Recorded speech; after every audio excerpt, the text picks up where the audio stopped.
முற்றிலும் தீக்கிரையான சென்னை சில்க்ஸ் கட்டிடத்தை இடிப்பது குறித்து ஆய்வு செய்ய 5 பேர் கொண்ட குழு அமைக்கப்பட்டுள்ளதாக அமைச்சர் RP உதயகுமார் தெரிவித்துள்ளார். தலைமை பொறியாளர் ஜெய்சிங் தலைமையில் இந்த குழு அமைக்கப்பட்டுள்ளது.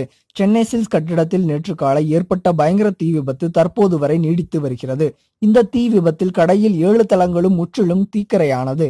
வெப்பத்தின் உக்கிரத்தை தாங்க முடியாமல் கட்டிடத்தின் பல பகுதிகள் திடீரென இடிந்து விழுகின்றன. கடையில் எதையும் மிச்ச வைக்காமல் அக்னி பிழம்புகள் சாம்பலாக்கி உள்ளன.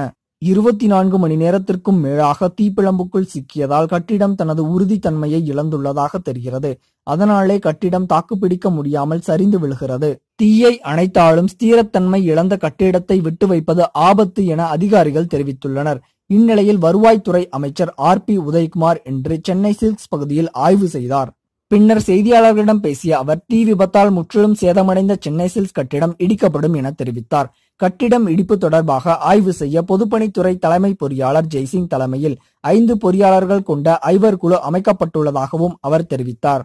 சென்னை சில்க்ஸ் அருகில் உள்ள கட்டிடங்களுக்கு பாதிப்பு ஏற்படாமல் கட்டிடம் இடிக்கப்படும் என்று அவர் கூறினார்.